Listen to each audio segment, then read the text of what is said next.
Bom dia, boa tarde ou boa noite, depende de que lugar do mundo você se encontra. Nós aqui do Brasil, em Miami, estamos recebendo hoje o Dr. Alessandro Loyola e a gente vai falar um pouquinho sobre essa pandemia, né, que acontece até hoje ainda no mundo todo, que já teve dias piores e que a gente tá tentando ver se já tá nesse finalzinho. A gente está tentando entender tudo o que está acontecendo. A gente fez algumas pesquisas assim com as pessoas mais aqui da nossa comunidade e também a gente está buscando informações com pessoas como ele, né, sumidades que realmente tem falado muito sobre o tema. Ele tem o canal dele também no YouTube e tem falado muito sobre isso. E me chamou a atenção a forma dele de pensar e de colocar esse momento que a gente está vivendo, né, onde muitas pessoas estão realmente vivendo um drama, vivendo uma paranoia, uma pandemia, e ele coloca umas questões que eu acho bem interessantes para a gente, pelo menos, pensar nesse momento. Boa tarde para todo mundo que está chegando aí. Tudo bom, amor? Tá aí já.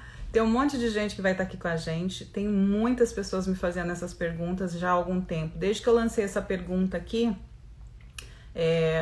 o que você pensa dessa pandemia? Como tem sido essa pandemia para você? A gente tentou analisar isso por todos os ângulos, né? Espiritual, emocional, profissional, financeiro, por todos os ângulos, né? Para a gente tentar entender um pouquinho como cada um estava vivenciando esse momento e como cada um estava superando esse momento, até para a gente se unir e também inspirar outras pessoas, né? Porque a gente sabe que muitas pessoas não estão sabendo lidar com esse momento. Então, nada melhor do que falar com um médico, uma pessoa que tem realmente embasamento, que pode estar nos respondendo certas questões, né, de procedimentos, de como nos prevenirmos, de como nos cuidarmos, ou de tratamentos também, o que realmente tem sido eficaz. A gente ouve muita coisa. Então, nesse momento, a gente quer realmente apurar o que é fato, o que é boato, né? Então, estou aguardando ele entrar, já deve estar chegando. Eu acabei de falar com ele por telefone. Então é só aguardar ele chegar, a gente vai começar esse bate-papo. Como todo mundo já sabe, Brasil e Miami, tem um canal mais brasileiro aqui de Miami, lá no YouTube. Se você ainda não conhece, dá uma passadinha por lá, começa a seguir, dá seu like, assiste os vídeos, comenta. O seu feedback para mim é muito importante, porque esse é um canal para os brasileiros aqui em Miami, para os Estados Unidos, né? Para manter essa conexão bem viva, brasileiros e os americanos. E fazer essa via de mão dupla, né? Para que a gente se conheça cada vez mais e também que a gente se mostrar esse Brasil que existe aqui em Miami. Essa é a finalidade do Brasil em Miami. Então isso para todo mundo que tem intenção de vir para cá, ou para quem já está morando aqui ou vem a passeio. Então fica uma dica legal de um canal que vai te dar muita informação e trazer muito conteúdo também. Então aguardando a chegada do Dr. Alessandro Loyola, que se vocês ainda não conhecem, ele é médico, ele é escritor, ele é pensador também, ele tem vários linhas de pensamento em todos os quesitos, né? No âmbito político, no âmbito da saúde.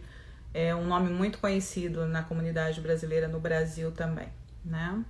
Então a gente tá aguardando ele chegando aqui. A gente vai ter umas questõezinhas assim bem relevantes desse momento, né? Como que você tá se cuidando? Como que você tá cuidando da tua saúde?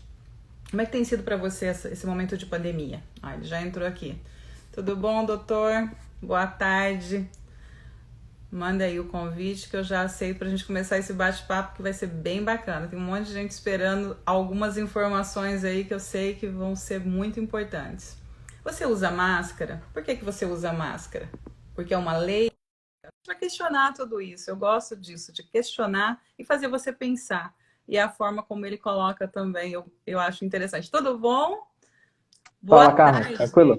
tarde. Tarde. Bem-vindo ao Brasil em Miami, a comunidade mais brasileira de Miami, o canal mais brasileiro de Miami. Pegar lá meu passaporte, né? Lógico. Aqui você não precisa nem de passaporte, você já está em casa. Vamos lá, dispara aí. Então, eu gosto muito, eu estava comentando com o pessoal, né? Eu gosto muito da tua linha de pensamento, dos seus questionamentos. Eu me identifiquei muito, eu não sei nem como eu caí no seu canal. Eu sou muito de fuçar no YouTube também. Eu tenho meu canal lá, o Brasil em Miami, que tá assim, pequenininho ainda, tá começando. Eu não sou uma pensadora, mas eu sou uma questionadora, né? Eu não sou efeito manada. Eu não gosto de seguir todo mundo. Pode perguntar por A que todo gente, mundo está indo para esse lado, né? a gente é sempre manada, Carmen. Eu lamento te informar. Quando você é não manada, você está fazendo a parte do grupo que acha que é não manada. Então, o grande lance é você escolher qual manada que vai te Qual manada? levar para um caminho bom e correto, vai gerar prosperidade, crescimento, desenvolvimento do seu caráter. Mas achar que a gente foge da manada é uma ilusão. Não fugir, mas pelo menos questionar por que você está naquele grupo, né? Melhorar a manada. Melhorar a manada, ótimo. Então, nesse momento de pandemia, eu já joguei a pergunta, né? Pandemia ou paranoia? O que é o coronavírus? Paranoia com burrice, com agenda política, tudo junto. A Tudo última coisa que tem, a última coisa que está tendo nessa, entre aspas, pandemia de Covid é ciência, sanitarismo, medicina. Eu diria que 5% de como a gente está lidando com essa situação tem a ver com ciência. 95% é manobra, resposta de gado, né? A massa de manobra indo embora, histeria coletiva, a mídia lixo querendo vender terrorismo e ninguém está dando as notícias corretas. E é triste pensar porque, de uma maneira geral, o ser humano adora muito mais a tristeza do que a felicidade. Apesar da gente falar que nós estamos em busca da felicidade, eu nunca vi ninguém diminuindo a velocidade do carro na frente de uma maternidade, mas eu sempre vejo isso acontecendo na frente de um acidente. Infelizmente, fato. É como nós somos, é o animal que nós somos. Uhum. Então a mídia vende essas notícias terroristas e as pessoas começam a querer um bom motivo para sair pela rua arrancando os cabelos. Como eu já não tenho mais cabelos, esse é um tipo de atividade burra que eu não faço. Eu vou lá, estudo, olho os números, não as narrativas, os números. Inclusive os números que nós vamos citar aqui, eu não vou ficar perdendo tempo colocando referência, porque eu faço 3, 4 lives por dia, eu escrevo para um monte de site, tem blog, tem Facebook, tem um site meu na internet, escrevo para portais conservadores. Então, meu filho, se você tiver alguma dúvida em algum dado que for fornecido, dedinho seu não vai cair se você botar esse dado no Google, não, tá? É basicamente por isso, porque eu tenho visto praticamente, não sei, não vi todos, mas a grande maioria dos seus vídeos já, desde que a gente se contactou, eu comecei a olhar mais, a assistir todos, para ter até embasamento e entender um pouquinho a tua linha de raciocínio. E muita gente que eu comentei sobre você não te conhecia, por isso que eu fiz questão de trazer você para o nosso canal, porque realmente eu, na minha ótica, tudo que eu gosto, o que eu acredito, eu recomendo, eu procuro mostrar para quem é Eu não meus amigos, sei, né, na verdade. eu não sei se vai ser bom para elas me conhecerem, não. Nem todo mundo aguenta engolir uma Red Pill desse tamanho, mas vamos embora. Adorei a história da Red Pill. Pode começar, manda ver aí. Eu quero que todo mundo te conheça. Começa se apresentando, então, um pouquinho, para todo mundo te conhecer. Médico, escritor. Na verdade, eu sou escritor, já escrevi, já li mais de 2.000 livros, já escrevi mais de 20, 23, o 24 está indo para a edição agora. Adoro geopolítica, sou apaixonado por história, tenho um transtorno obsessivo com literatura e, por acaso, eu sou médico. Estou formado aí tem 25 anos, 2 filhos, 4 casamentos, 12 cidades, enfim. Eu tô mais rodado que aquelas malinhas de comissário de bordo. Adorei o resumo. Manda as perguntas, fica mais fácil. O que você quer saber? O que te incomoda com relação à epidemia Covid? Se você me deixar falando da epidemia aqui, essa live vai durar umas 3 horas. Então manda suas dúvidas e a partir dela a gente vai construindo um fio de raciocínio. Vamos começar então como começou essa pandemia. Você achou realmente necessário que fosse se tornado mesmo como uma pandemia? Foi tratado como uma pandemia? Realmente tinha esse nível de perigo mesmo? Não teve. Não teve esse nível de perigo. Quando a gente fala em termos de pandemia, eu acho que vale a pena a gente olhar outras situações que vêm ocorrendo no mundo. O Covid matou em torno de 600 e 650 mil pessoas até agora. Tá bom. Sendo que a gente declarou uma pandemia, né? A gente fechou, no caso do Brasil, nós fechamos o Brasil, começamos a querer fechar o Brasil a partir de março, quando ele não tinha matado em torno aí de 300 mil pessoas no mundo inteiro. Então, vamos lá. Afogamentos causam 300 mil mortes no mundo todo ano. A gente já fechou praias e piscinas e rios e clubes por causa de afogamentos? Eu não tenho notícia disso. A malária mata 619 mil pessoas todo ano. A dupla HIV e AIDS mata 954 mil pessoas todo ano. A gente fechou motéis, por exemplo, para evitar que as pessoas façam cópula. A gente proibiu o uso de aplicativos como Tinder e Badoo para evitar que elas se encontrem, porque isso pode acabar resultando em sexo. Quase com certeza, esses aplicativos de encontro são mercados de carne, né? Você está indo lá para poder comprar 100 gramas de acém e 1 quilo de picanha. Esses encontros vão acabar em sexo. E, bom, sexo, que é o principal fator de transmissão de HIV e AIDS, mata 954 mil pessoas por ano no mundo inteiro. Eu não vi ninguém fechando fronteira por causa disso. As doenças perinatais, né? Doenças de logo que o bebê nasce, que ele tem alguma complicação pós-parto. Essas doenças matam 1.780.000 bebês. 1.780.000 bebês por ano. Nós construímos hospitais de campanha para poder ajudar essas crianças. O suicídio mata 790 mil pessoas por ano no mundo todo. Todos os anos. 790 mil. Todo ano. Nós construímos hospitais de campanha, contratamos psiquiatras, assistentes sociais, psicólogos, para prestar assistência e tentar evitar essas mortes que são evitáveis. Suicídio. Fala sério. Aí o Pedro Bó pode falar, mas você não pega suicídio de outra pessoa. Não, idiota, você faz isso sozinho. O que é ainda pior, você faz isso trancado em casa. Então não tem como. A única maneira de evitar isso é fazer uma busca ativa por essas pessoas. Não adianta colocar uma máscara, todo mundo usa uma máscara imbecil na cara, e aí 790 mil pessoas não vão tirar a própria vida no mundo inteiro. Não lamenta, a sua máscara imbecil não vai te ajudar nisso aí, tá? Não adianta. A gente tem tuberculose. Tuberculose é uma doença que pode ser evitada com vacina, é uma doença que a gente tem um tratamento medicamentoso, seguro e eficaz, né? Tem alguns efeitos colaterais, mas existe um tratamento para tuberculose.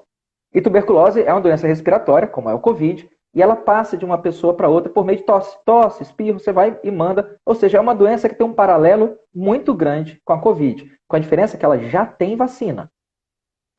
Mesmo a tuberculose tendo vacina, mesmo a tuberculose tendo remédios, mesmo a tuberculose tendo métodos diagnósticos que já estão bem determinados, bem sedimentados na medicina, ainda assim a tuberculose mata 1.180.000 pessoas no mundo todo ano. Então a gente tem uma doença respiratória, que ano passado, em 2019, matou 1.180.000 pessoas no mundo inteiro. O que foi fechado, Carmen? E a gente tem uma doença agora que matou 600 mil, a gente fecha tudo. Porra, a tuberculose matou o dobro. O dobro, é o dobro. Diarreia infecciosa. Sabe onde é que você pega diarreia infecciosa? Comendo. Diarreias infecciosas mataram 1.570.000 pessoas ano passado. É quase 3 vezes mais, do que o Covid. A gente fechou restaurante, nós fechamos escolas, porque as crianças podem comer na escola e pegar uma diarreia infecciosa. Diarreia infecciosa está matando 1.570.000 pessoas todo ano. Nós fizemos isso Não, a gente não fez. As doenças cardiovasculares, que tem como os fatores de riscos, né? Hipertensão, alto consumo de sal, sedentarismo, sobrepeso, que são fatores de risco para doenças cardiovasculares. Essas doenças cardiovasculares mataram 18 milhões de pessoas ano passado. 18 milhões de pessoas. É mais ou menos o que 30 vezes mais pessoas do que morreram de Covid. A gente saiu correndo atrás dos gordinhos para poder colocá-lo em isolamento. A gente proibiu a venda de sal, foi fiscalizar o restaurante para ver se eles não estão vendendo batata com muito sal, porque, no final das contas, isso está causando 18 milhões de mortes todo ano. Não, a gente foi atrás de fechar essas coisas por causa de uma doença que mata 600 mil. O Covid existe, ele é um vírus perigoso, mas muito menos perigoso do que esse pânico imbecil que a gente criou em torno dele. A taxa de mortalidade, nos países que estão realizando testes em números suficientes, a gente está vendo que a taxa de mortalidade do Covid é de 0,7% a 1,3%. A taxa de mortalidade da gripe é 1 a 2%. Ou seja, o Covid não mata mais do que a gripe comum que a gente convive desde que era criancinha. Esse molequinho de 5, 6 anos catarrento, já viu? Que está gripado. Você é um menino de 13 anos que não vai na escola, dor de garganta, uma tossezinha. Ah, meu filho gripou, não vai na escola. Você ficava aterrorizada? Se bobear, você até brigava com o menino. Eu falava, vem cá, você vai deixar de ir na aula por causa de uma gripe besta dessa? Uma gripezinha. Matava aquela gripe besta matava 1 a 2%, 650 mil pessoas no mundo todo ano. Taxa de mortalidade, 1 a 2%. O Covid mata no máximo 1,3%. Se a gente não disseminou esse pânico todo na época da influenza, se a gente não disseminou esse pânico por causa de doenças cardiovasculares, por causa de suicídio, por causa de tuberculose, exatamente qual raciocínio baseado em bom senso e fundamentado em lógica consegue legitimar ou justificar a resposta do mundo ao Covid? Só se a gente sair do mundo da lógica. Você acredita que esses números aumentaram muito? Por exemplo, aqui na Flórida é o estado, né, além da Califórnia, o estado, praticamente o segundo estado com maior número agora de contaminados.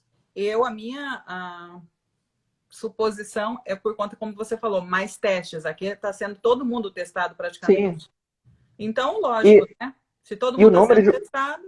E vamos lá, vamos fazer um raciocínio bem simples. Eu vou fazer um raciocínio para pessoas que têm um QI de 2 dígitos, sendo que o da esquerda é um 0. O número de pessoas contaminadas está aumentando. Lógico, Pedro Bock, está aumentando porque uma pessoa contaminada não vai ser descontaminada. Ela vai entrar para a estatística, quando ela se livrar do vírus, ela não entra para a estatística, tira meu nome da lista aí porque eu estou descontaminado. Então o número de contaminados vai aumentar. Não, mas cada dia tem mais pessoas mortas. Sim, Pedro Bock, porque pessoas que morreram não ressuscitam. Tem uma história na Bíblia dizendo de um cara que ressuscitou, mas no resto da história do nosso planeta, não tem. Tá, não tem. Então as pessoas mortas vão aumentar. A taxa de mortalidade, o número total de mortos vai aumentar. O que não vai aumentar é a taxa de mortalidade. Então, quando uma televisão, uma mídia qualquer, lixo, mostra para o cérebro de minhoca lá, que tinham 300 pessoas mortas ontem, hoje tem 302 e amanhã tem 303, ele acha que o número de mortos está aumentando. Sim, as pessoas que morreram, elas não vão desmorrer. O que interessa para a gente é o número de mortes por dia. Esse é o número. E aqui no Brasil, por exemplo, a taxa de mortalidade por dia, ela vem diminuindo desde o final de abril, começo de maio. A gente já passou o pico há muito tempo. E as pessoas continuam falando que querem quarentena. E eu acho que elas nem entendem. São por Covid mesmo? Aí a gente entra em outra discussão, outro debate que é maravilhoso, né? A primeira coisa é a diferença entre você morrer de Covid e você morrer com Covid. Há uma diferença grande aí. Eu estou com um paciente de 96 anos internado na UTI, que está entubado. Ele está com uma pneumonia bacteriana, morreu. Eu faço o teste nele para Covid e dá positivo. Eu coloco a morte dele na conta da pneumonia bacteriana ou na conta do Covid? E se eu fizer o teste desse vozinho para outras doenças? Eu vou fazer o teste dele para pneumococo, para Covid e para influenza. Ele morreu de uma doença respiratória e testou positivo para pneumococo, para influenza e para Covid. Em qual dessas doenças eu vou colocar a conta do óbito? Por que eu vou colocar no Covid? Agora, se você está testando o cara só para Covid e ele dá positivo para Covid, bom, por uma questão de honestidade intelectual e sanitária, você devia testá-lo para outras coisas também. Você tem um paciente no UTI gravíssimo com uma infecção, uma septicemia desgraçada. O cara tem proteus, o cara tem Klebsiella, o cara tem Escherichia coli, o cara tem meningococo e ele tem Covid. E aí ele morre, e como é que você determina que foi por Covid? Você escreve esses nomes num papelzinho, joga para cima e pega o primeiro? Então a diferença é grande. Os interesses a gente sabe, os interesses a gente sabe. Uma pessoa teve um infarto, chegou lá, evoluiu para insuficiência respiratória e morreu. Eu testo ela para Covid, deu positivo. Eu coloco na conta do Covid? O cidadão tem 3 tumores metastáticos no cérebro, cada tumor do tamanho de uma laranja. E aí ele morre. Ele tem 46 anos, eu lamento muito, é triste, mas acontece. E aí, para poder evitar o risco de contaminação no velório, as pessoas testam o cidadão lá para Covid e ele testa positivo. Há alguma dúvida que um cara com 3 tumores sangrando dentro do cérebro, cada tumor do tamanho de uma laranja, ele morreu de quê, Carmen? Se ele testou positivo para Covid, por que eu vou transformar o velório dele em um evento de biossegurança nível 4? Não faz sentido. Não, muito mais. Vai lá no YouTube e dá uma olhada no meu curso sobre nova ordem mundial. Você vai achar que eu entendo? Eu dou aula desse troço. O lance é, muito antes de todos esses interesses, né? Como que a gente destrói? Eu não vou conseguir destruir o interesse do cidadão em manipular ideologicamente a epidemia. Mas eu posso influenciar, ou pelo menos esclarecer, tirar escamas dos olhos, das pessoas para que elas pensem, fazer uma das coisas mais inéditas que tem nesse mundo pós-moderno, que é você pensar com aquilo que está entre as suas duas orelhas, ao invés de pensar com o medo dos outros, pensar com o que você viu na televisão e por aí vai. Vai uma diferença muito grande entre morrer de Covid e morrer com Covid. E se a gente pegar pelo menos um pequeno trabalho que foi feito em relação a isso, no norte da Itália, logo teve aquela mortandade, 2.000 pessoas morreram no norte da Itália, um grupo de pesquisadores da Universidade de Oxford, você encontra esse estudo num site chamado Clinical Evidence Based Medicine, CEBM. Eles foram lá avaliar aquela população toda que morreu e eles viram que só 12% dava para você acreditar realmente, sem sombra de dúvida, batendo o martelo, que morreu de Covid. 88% dos óbitos não dava para ter tanta certeza assim. E provavelmente esse tipo de manipulação dos dados está ocorrendo no mundo inteiro. E cada país manipula os dados de acordo com os grupos e as agendas que estão lá dentro. Já deu para entender, por exemplo, que o Trump, ele quer mais é que os dados subam, mas não muito. Ele não desfez a narrativa da previsão excessiva de morte nos Estados Unidos. Ele foi muito inteligente, como negociador hábil que ele é, ele comprou a estatística de que iam morrer 1 milhão de pessoas, sabendo que não iam morrer, e agora, quando morrem só 200 mil, ele fala, graças ao que eu fiz. Então, ele está manipulando também os dados. O que acontece aqui no Brasil? Por causa da agenda política da esquerda, aqui nesse nosso ambiente, esses dados estão sendo utilizados de outra maneira. Né? O Bolsonaro não fez como o Trump, ele não comprou a estatística daquele maluco do Átila, ele poderia ter feito como o Trump, compra a estatística do Átila. Vai morrer 2 milhões, filho? Beleza. Olha, por causa de 2 milhões eu vou tomar algumas medidas. E agora, quando morrem só 90 mil, ele poderia falar o quê? Tá vendo como que eu fiz foi eficaz? É a história do entregador de pizza, já viu? Uhum. Se eu falo, eu vou levar 20 minutos para te entregar uma pizza. Se eu falar com você que eu te entrego em 15, quando eu chegar, eu vou te encontrar irritada. Por que demorou tanto? Se eu falar que eu te entrego a pizza em 40, mas te entrego ela em 20, bom, você vai elogiar como que minha pizzaria é eficaz. Talvez o erro estratégico do Bolsonaro tenha sido não comprar, como o Trump fez, a estatística superestimada. Ele poderia ter usado essa narrativa para poder desfazer agora esse excesso de óbitos, que com certeza a gente não tem 90 mil mortos por Covid. Se você olhar os dados, no Brasil morrem todo mês em torno de 80 a 100 mil pessoas. Essa é a nossa série histórica. 80 a 100 mil. No inverno morre um pouco mais, no verão morre um pouco menos, muda um pouco o perfil de quem está morrendo, morre mais jovem de acidente automobilístico na época do verão, morre mais jovem afogado na época do verão, morre mais velhinho de pneumonia no inverno. Que é então a gente vai ter uma oscilação sazonal. Uhum. Mas de uma maneira geral, morrem 80 a 100 mil pessoas por mês no Brasil há vários anos. Qual é a taxa de mortes que a gente tem até agora no Brasil? Em torno de 80 a 100 mil pessoas por mês. Cadê a devastação do Covid? Mas é graças ao lockdown, graças ao fato das pessoas ficarem em casa. Por acaso você já ouviu falar de um estado, não sei, muitas pessoas não conhecem, chamado Nova York?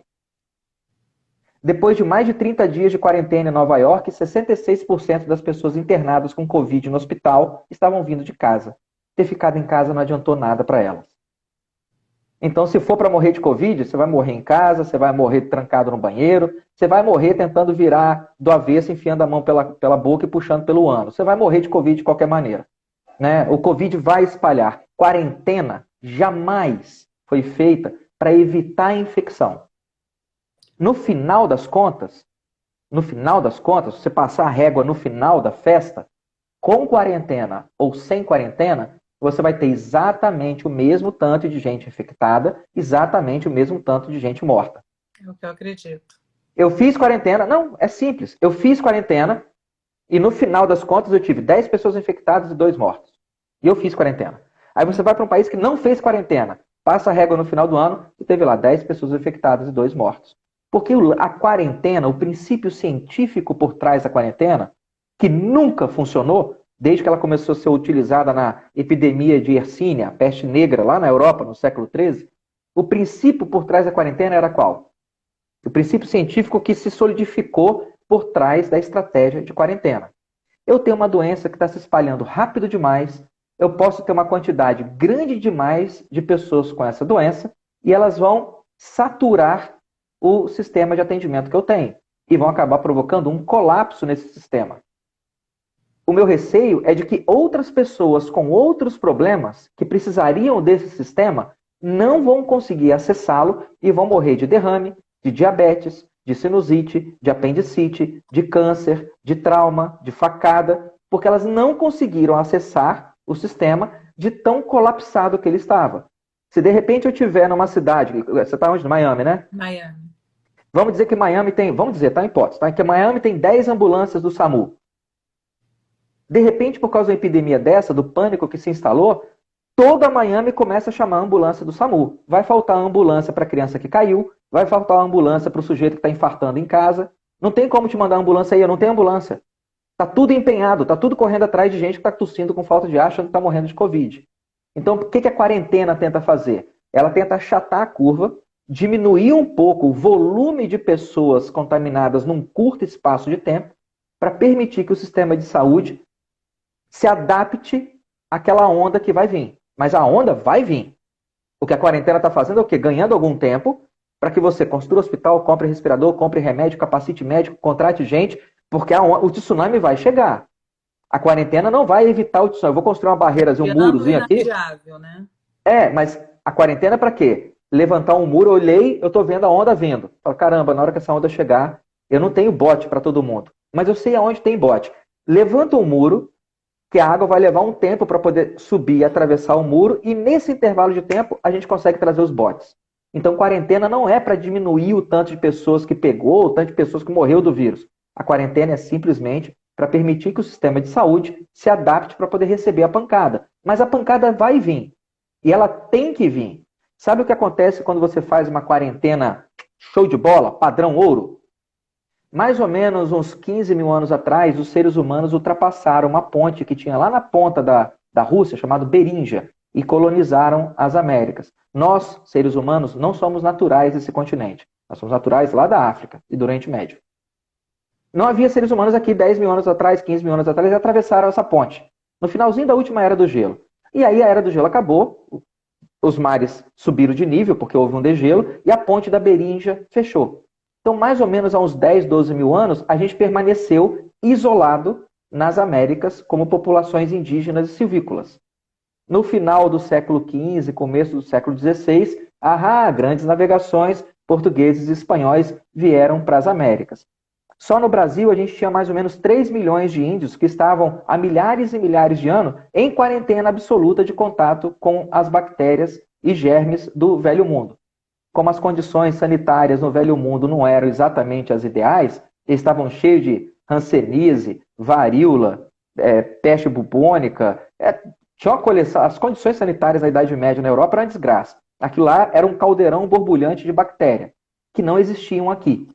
Bactérias e vírus. Quando os portugueses entraram em contato com a população indígena que estava em quarentena, muito mais do que esses índios morrerem por causa de violência, o genocídio, ele foi por guerra biológica.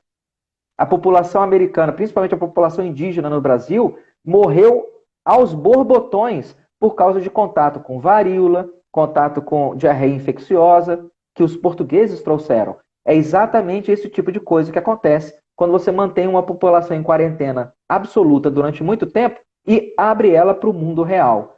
Então, quanto mais tempo a gente permanecer sem contato com o vírus, mais tempo nós vamos levar para poder fazer imunidade de rebanho. É uma imbecilidade sem tamanho. É uma coisa que eu uso falar muito aqui. Eu falo, olha, a gente não vai conseguir viver numa bolha. Eu aqui sempre trabalhei com eventos, sempre com multidões, sempre com muita gente. Então eu estava acostumada a estar sempre com grandes grupos, né? Era a minha vida. Eu tive que me ver, de repente, me reinventando, enclausurada aqui na minha casa com a minha família. E eu falo, gente, até quando a gente vai conseguir viver nessa bolha? Tem gente, como você mesmo falou, tá surtando. Tem gente que tá pirando. Tem gente que tá entrando em depressão. Tem gente que tá se suicidando. Isso me preocupa. As crianças egocêntricas, né? As crianças egocêntricas, né? Uhum. Porque as crianças egocêntricas da hashtag Fica em Casa Quarentena Gourmet, bom, o porteiro tá lá na porta, né? Do seu prédio. O cara do a faxineira. Delivery, aqui é tudo delivery, né? Você não vai no mercado, mas tem o Instacart. Sim. Tem o iFood, tem o não sei o quê. Então, sim. Aí você vai jogar o lixo fora e ele desaparece por um milagre? Derrete. Aí a pessoa vem e fala assim, não, eu queria um atestado, eu queria um documento para poder ficar em casa, porque minha esposa teve Covid e eu tô com medo de ter também, então já vou aproveitar e ficar de quarentena. Eu fico pensando como é que eu faço com a faxineira do pronto-socorro, com a atendente do pronto-socorro, com o segurança do pronto-socorro, com o técnico de laboratório do pronto-socorro, porque se você teve contato com um paciente com Covid e você acha que agora você tem que ficar em casa, o que eu faço com o pessoal que trabalha comigo que tem contato com 50 pacientes por Covid todo dia? Imagina. Tem Então funciona prevenção? para meu feijão primeiro, né? Tem É, prevenção? é a filosofia do meu feijão primeiro. Egocentrismo Justamente. no nível último. Não, não tem prevenção. Não tem prevenção. Se você observar, se você for levar seu carro para pintar. Uhum. Aqui no Brasil a gente é porque o carro aqui custa caro, né? Então você leva o carro para dar uma pintura. Aí você joga o carro no ferro velho e compra outro. Mas aqui você vai levar o carro para pintar. Se o cara da oficina mecânica ele realmente usa os EPIs corretos, ele se preocupa com a própria saúde, ele vai levar o carro para dentro de uma câmara, que é como se fosse um quarto todo fechado, e vai botar uma máscara na cabeça, com 2 filtrões de oxigênio para não entrar partícula da tinta. Certo? Se você chamar alguém para poder fazer um trabalho de gesso na sua casa, essa pessoa certamente vai, se ela se preocupa em não ter silicose pulmonar, por absorção, por respiração das partículas de gesso, ela vai usar uma máscara, não vai? Também tem um filtrozão grandão. A partícula que sai da tinta do carro e a partícula que sai do gesso, ela é dezenas de milhares de vezes maior do que o Covid. Ou seja, aquela máscara que deixa uma marca no rosto do cara, grandona, que ele usa para pintar, aquela máscara é suficiente para ele não respirar uma partícula de tinta, mas não é suficiente para evitar que ele respire uma partícula viral. Então, mesmo se eu usasse uma máscara daquele tamanho, eu não estaria protegido contra a respiração do vírus. Uma máscara completamente vedada, com 2 filtrões, não ia funcionar para evitar o vírus. E você acha mesmo que essa máscarazinha de pano de crochê vai te proteger de quê? Se você está com medo do Covid, porque ele é um vírus potencialmente letal, eu vou recomendar que você assista, por exemplo, um filme chamado Epidemia, com Dustin Hoffman, onde eles lidam lá com uma epidemia e os caras vão num laboratório de biossegurança nível 4. Inclusive tem uma cena dramática lá que o cara descobre que deu um rasgão no macacão dele. Aí fica todo mundo, nossa, rasgou, morreu, né? Uhum. Os caras usam um macacão impermeável de uma fibra bem resistente, colocam um tanque de oxigênio nas costas para não ter risco de respirar o ar daquele ambiente, colocam a máscara que veda o rosto, aquele capote vai até a ponta da mão, ele coloca várias luvas, veda com silver tape, coloca uma galocha 7 léguas, veda a galocha com silver tape, entra num jato de substância esterilizante para ele ter acesso ao laboratório de nível biossegurança 4, onde eles lidam com vírus potencialmente letais. Essa é a paramentação. Olha lá o pessoal na África, quando tem epidemia de ébola, como é que eles fazem para poder se livrar dos corpos, né? Enterrar os corpos. Como que o cara se paramenta? Aquilo é como você faz para evitar o contato e contágio com um vírus potencialmente letal. Aí o Pedro Bó acha mesmo que aquela máscara de crochê da avó e um vidrinho desse tamanho de álcool gel vai evitar que ele tenha contágio com vírus que ele na cabeça de Pedro Bó dele, considera que é biossegurança 4? Eu também não acredito. Mas por que virou lei? Por que virou obrigatório? Ué, e quem disse que o sobrenome da nossa espécie está correto? A gente chama Homo sapiens. Quem te falou que a gente é sapiens? Principalmente em lugares abertos. Aqui para ir em parques, para ir em qualquer lugar que você... Não tem ninguém perto de você. Mas isso é de país para país, tá? Uhum. Espanha, Inglaterra, Suécia, não é exigido, não. Na Suécia, por exemplo, você usa máscara quando você vai entrar num ambiente fechado, um bar, uma padaria, mas na rua e por aí vai, não faz sentido.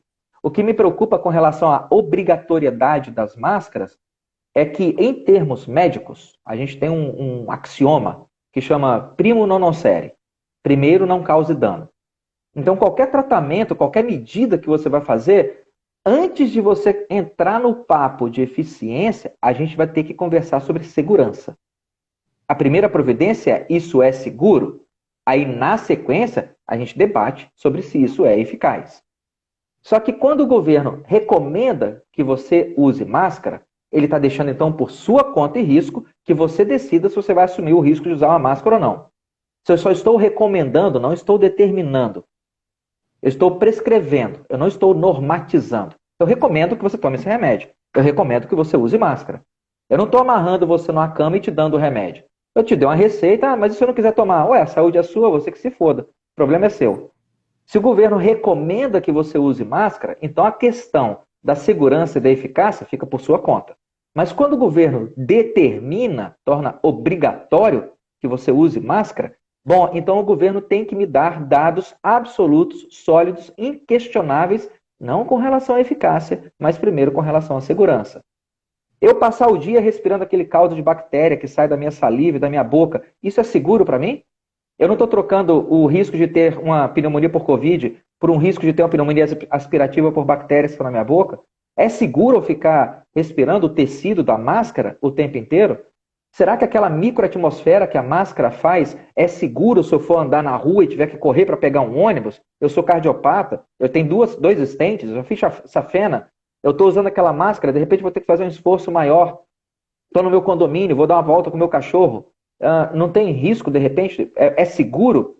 Então, esses questionamentos com relação à segurança não foram respondidos de maneira inquestionável. Então, eles estão obrigando a gente a fazer algo, me obrigando a fazer algo, cuja determinação de segurança não me foi oferecida da maneira como eu gostaria. O problema já começa aí. E a mesma questão de segurança e eficácia se estende para o tratamento, para a hidroxicloroquina e para a prevenção, que é a vacina. Que aí você vê claramente um peso e 50 medidas. Olha o Fauci. Você viu o que o Fauci fez nos Estados Unidos? Primeiro, com relação à hidroxicloroquina, mais e melhores estudos devem ser realizados para determinar se a hidroxicloroquina é segura e eficaz antes que nós tornemos o seu uso amplo. Ótimo. Então, para usar a hidroxicloroquina de maneira ampla, eu tenho que ter mais e melhores estudos sobre segurança e eficácia. Beleza. Agora está saindo uma vacina. O que ele falou na entrevista? Assim que essa vacina estiver pronta, nós vamos aplicá-la em massa. Trabalhos sobre segurança e eficácia, num momento como esse, podem ficar para mais tarde. Hidroxicloroquina, desenvolvida na década de 30, está sendo vendida no mercado desde a década de 50, faz parte do arsenal terapêutico considerado medicamentos essenciais pela Organização Mundial de Saúde, é utilizada há décadas para tratamento de artrite reumatoide, lúpus, malária, amebíase. Na epidemia de Zika vírus no Brasil em 2016, inclusive, houve uma campanha maciça divulgando que as gestantes que tivessem risco de ter um bebê com microcefalia, que era uma das decorrências da infecção pelo Zika, poderiam e deveriam utilizar hidroxicloroquina, porque já haviam estudos suficientes sugerindo que hidroxicloroquina, além de ser segura no uso em gestantes, era eficaz para evitar o risco de microcefalia nos bebês.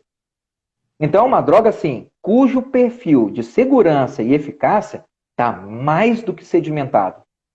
E, de repente, a gente tem uma epidemia de coronavírus. Bom, hidroxicloroquina, já existem trabalhos desde o começo dos anos 2000 mostrando que hidroxicloroquina é eficaz contra coronavírus. Por que esse medicamento foi amaldiçoado? De repente. E agora querem que eu não use hidroxicloroquina, mas querem que eu use uma vacina que não tem 70 anos de mercado? Uma vacina leva em média 10 a 14 anos para ser desenvolvida.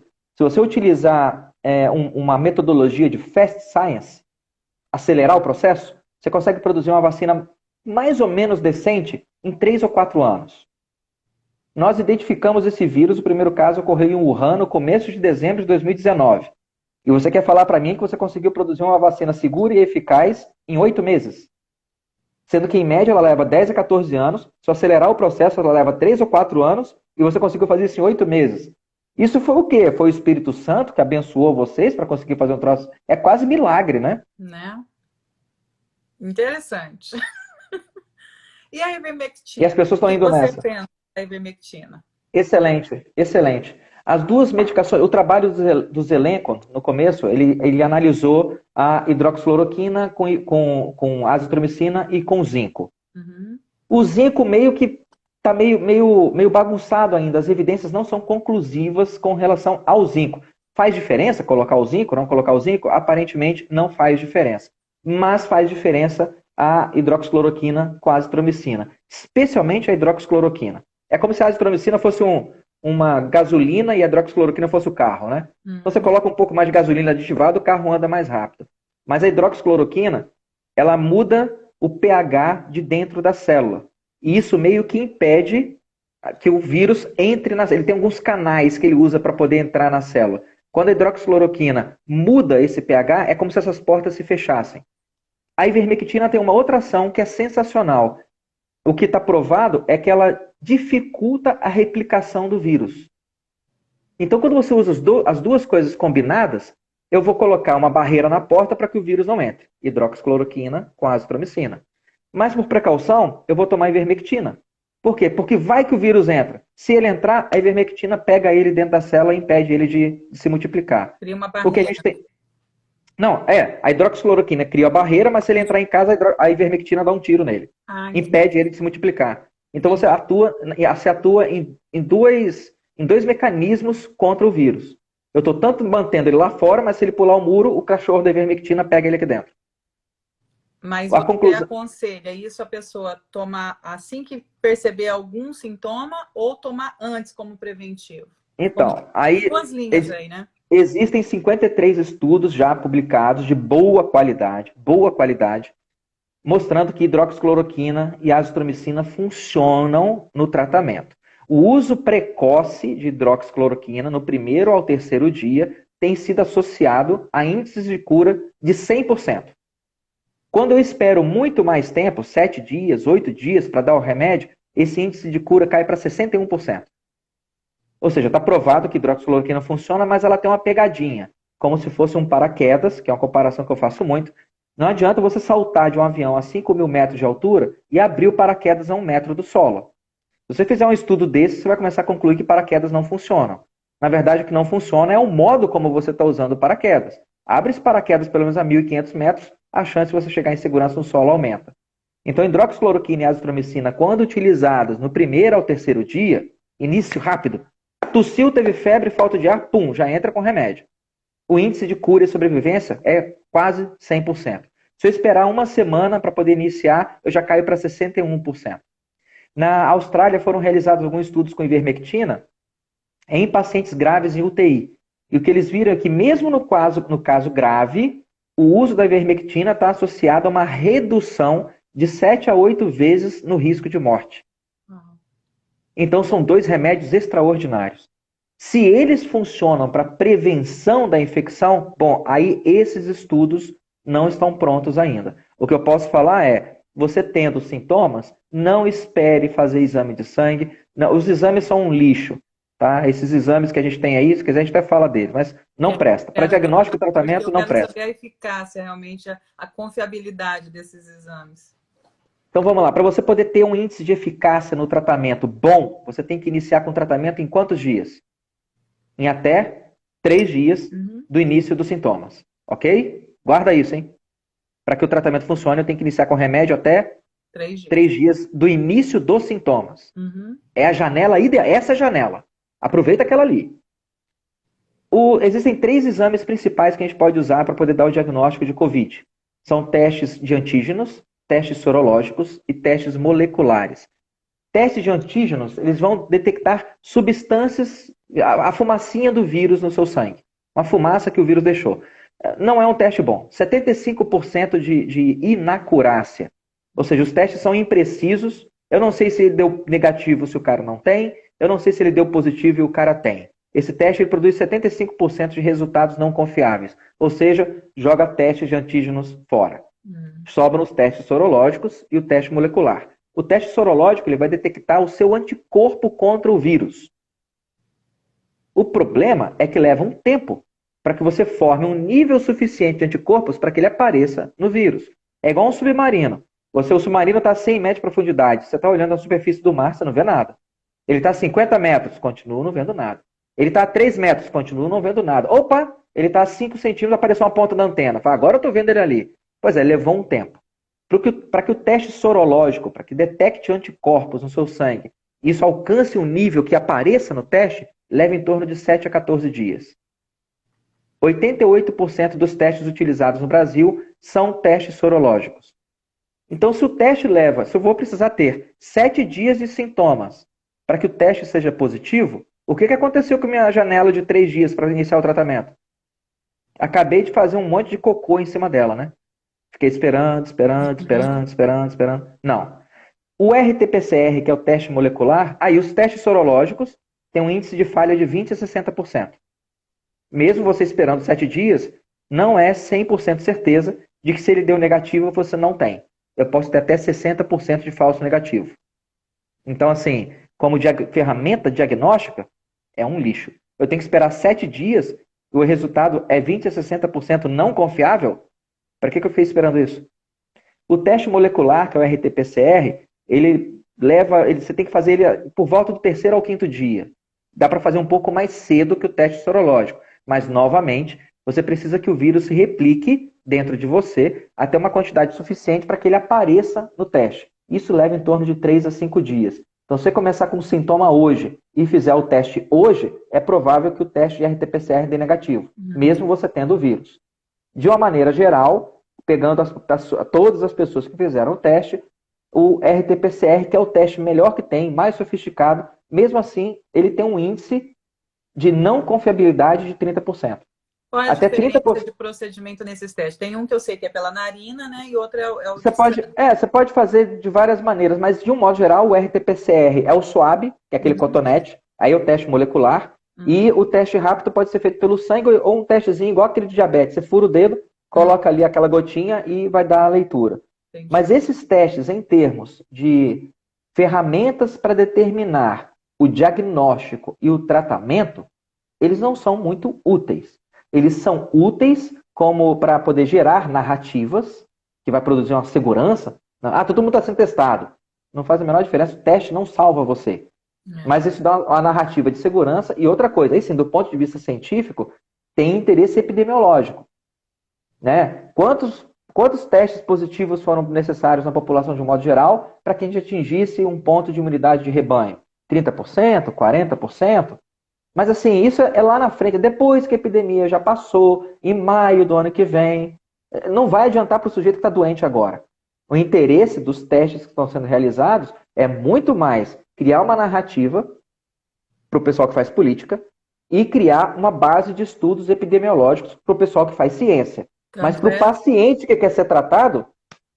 Tanto é que aqui os exames começaram a ser gratuitos. Tem para todo lado as cidades oferecendo os testes. Eu falei, por que será que eles estão tão interessados em apurar realmente quantos, né, estão contagiados? E outra coisa também, contagiou, a pessoa já criou anticorpos. Tem reincidência? Não tem como saber isso ainda. Não tem, né? Não tem. A epidemia está muito recente para a gente poder saber se há reinfecção ou não. Algumas doenças virais, febre amarela. Se você tiver um episódio de febre amarela, você tem imunidade para febre amarela pelo menos durante uns 10 anos. Pelo menos. Se você tiver catapora, que é uma doença viral, quase com certeza você vai ter imunidade para catapora o resto da vida. Ou pelo menos durante uns 40 anos. É bastante tempo. Se você tiver sarampo, se você tiver sido vacinado para o sarampo, provavelmente você vai ter imunidade aí durante décadas. Algumas viroses te conferem imunidade durante muito tempo. Outras não. Influenza, por exemplo, não. Varia, pode variar. Você pode ter influenza agora e de repente tem outra cepa e você pegar a influenza de novo, e de novo, e de novo. Dengue, você pode ter dengue 1, 2, 3, 4 vezes seguidas. Né? E é até pior, né? O primeiro quadro de dengue ele vem ruim, se você reinfectar com a dengue depois de algumas semanas, aquele quadro tende a ser muito mais grave do que o primeiro. E são vírus. Então, os vírus têm padrões muito diferentes. Não tem como você saber se um vírus que surgiu em dezembro e começou a circular pelo mundo no começo do ano, se esse vírus produz imunidade prolongada e por quanto tempo. É impossível saber isso agora. Nós vamos saber disso depois que a gente andar nesse parquinho todo. Aí a gente vai começar a ver. Falar, olha, uma pessoa que testou IgM e IgG, que é a imunoglobulina boa que te dá a imunidade de longo prazo. Pô, a Carmen estava com IgG positiva para Covid em julho. E em setembro ela teve um resfriado, eu fiz um RT-PCR e deu positivo. Ou seja, ela teve Covid de novo. Mesmo com a imunoglobulina. Então essa imunoglobulina não serve para dar imunidade. Mas entenda que isso é do ponto de vista de estudo epidemiológico. Para você, paciente... eu fiz um teste de Covid e deu que eu estou com a IgG positiva. Tô salva. Aí você, de repente, começa com tosse, falta de ar e febre. Você não vai querer tratamento para Covid, não? Você vai confiar no anticorpo que você tem? Imagina. Fala, mano, na dúvida, manda o protocolo aí, vai. Então, em termos práticos, médicos práticos, testar em termos médicos, da prática médica, do fronte, da batalha, testar não faz diferença. Ou seja, é se ficar o bicho pega, se correr o bicho pega, se ficar o bicho come. Não, não, se correr o bicho pega, trate com hidroxicloroquina. Se ficar e o bicho comer, trate com hidroxicloroquina e você vai estar salvo. Faz Ok. isso no primeiro ao terceiro dia e pronto, não tem mistério. Não tem mistério. Mas tem pessoas também que eu observo falando, ah, na mesma família, um ficou mal, foi hospitalizado. Isso de família que eu conheço mesmo aconteceu aqui em amigos meus. Uma das pessoas foi hospitalizada, ficou 2 dias, teve praticamente, né, um dia de UTI. O marido teve uma gripe muito forte, os 2 filhos praticamente nada. Então, cada organismo vai reagir diferente também com o Sim. vírus, né? Vou dar uma chegada aí em Miami, nós vamos sair, vamos comer um camarão, eu vou passar mal, vou ter uma diarreia que eu quase viro do avesso e você vai estar lá, nossa, comi bem hoje, hein? Não E foi é? o mesmo camarão no mesmo restaurante. Então, né, é incrível, né? Os indivíduos humanos são diferentes entre si. Nossa, que notícia sensacional. Pois é. É isso, porque as pessoas ficam falando, ah, mas algumas pessoas não vai dar nada. Eu falei, mas é uma loteria. 80%. É uma loteria. 80%. Só que a gente já sabe o seguinte, das pessoas que... Você está com um papel e uma folha aí, um papel e uma caneta na sua frente? Uhum, Então vamos lá. Eu tenho 100 pessoas com vírus. uhum. 80 vão ser assintomáticas ou oligossintomáticas. Ou seja, desses 100, 80 não vão ter nada. Nada. Ah, o nariz escorrendo, falar, rapaz, não sei o que foi, acho que foi o pelo do cachorro. Amanhã eu tô bem. Olha, eu tive corona e eu nem fiquei sabendo. 80% dos casos são isso. Sobram 20, certo? Uhum. Desses 20, 96% desses 20, 96% deles vão conseguir resolver o quadro infeccioso com medidas banais. Canja da avó, Tilenol, sopa, 3 pulinhos para a direita numa terça-feira dia ímpar. Medidas banais, eles vão resolver. 96%, o seu sistema, 80%, o sistema imunológico foi forte o suficiente para impedir que o vírus entrasse. Sobrou 20%. Desses 20% que o vírus conseguiu entrar, 96% vão ter sistemas imunológicos fortes o suficientes para conseguir vencer o vírus após um curto período de sintomas. E esse Sobram 4%. 4%? Esses outros 4% vão precisar de tratamento e atendimento médico, certo? Uhum. Desses que vão precisar de atendimento médico, mais ou menos aí, dependendo da faixa etária, em torno de 5% vão morrer. É sério. É 5% de 4%, de 96%, de 80%. Você tá e a galera tá com. Ah, mas o vírus está matando. Voltamos à questão da estatística. O vírus está matando segundo quem? E eu não sei se você olhar. E existem estudos em vários países sérios, Alemanha, Suécia, Noruega, Austrália, Canadá, mostrando que nas faixas etárias em que o risco está sendo de morte, em que o vírus está sendo mais letal, essas pessoas não estão apresentando uma taxa de mortalidade acima daquela que seria previsto para aquela faixa etária. Ou seja, no mês, aqui na Flórida, iriam morrer 100 velhinhos de 80 anos. Nossa, a gente está tendo Covid agora. Uhum. Quantos velhinhos de 80 anos morreram? 100.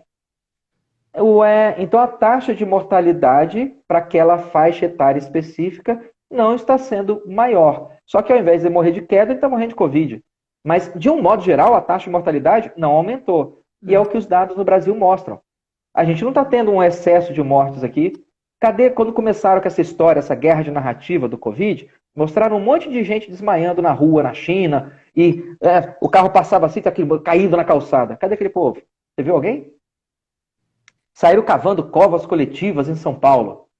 Aham, e aí? Usou? Construíram hospitais de campanha. Teve um hospital de campanha aqui no estado de São Paulo que serviu para coletar água da chuva. Teve um hospital de campanha que foi desativado por falta de pacientes. Ué. Interessante. Ó, muita coisa para pensar. E quem assistiu a live todinha, a gente já tem só 3 minutinhos aqui, estão praticamente acabando. Alguma consideração final? Quero já desde já agradecer você ter aceito o meu convite. Suave. Esse assunto, como você mesmo disse, daria mais 3 lives, mais 3 ou 4 horas de discussão e de pensar sobre, né? Eu acho que já foi muito rico, foi bem o que eu imaginava e que eu esperava ouvir de você, baseado já no que eu conhecia. Agradeço demais. E, gente, não Obrigado. entre em pânico. Não tem como, é se cuidar. A gente tem autoridade disso, de cuidar da própria saúde, né? Me desminta se eu estiver errada, mas é cada um cuidando de si nesse momento para poder cuidar dos demais, né? Porque tem muito mais o que fazer além de ficar O, em pânico, né? o Simpson aqui perguntou o que fazer. Simpson, eu vou te dar uma missão sobre o que você pode fazer. Tente ajuntar a física newtoniana com o paradoxo de Einstein, Podolsky e Rosen e a teoria da desigualdade de Bell. Se você quer investir o seu tempo em alguma coisa bem bacana, faz isso aí. Né? Tenta unir a física newtoniana à física quântica do emaranhamento de elétrons. Talvez isso seja um investimento melhor do seu tempo do que ficar perdendo tempo pensando na besteira desse tamanho, igual essa guerra de narrativa que colocaram na sua cabeça. Eu lamento muito pelas pessoas que estão morrendo de Covid, pelas pessoas que perderam entes familiares com Covid. Mas eles também estão perdendo gente com infarto, com derrame, com câncer, com diabetes, com afogamento, com aborto. E não tem ninguém falando nada disso. É verdade. Então, olha, para morrer basta estar vivo e viver bem. É o que eu sempre recomendo. O dia é hoje, a hora é agora e amanhã seja o que Deus quiser.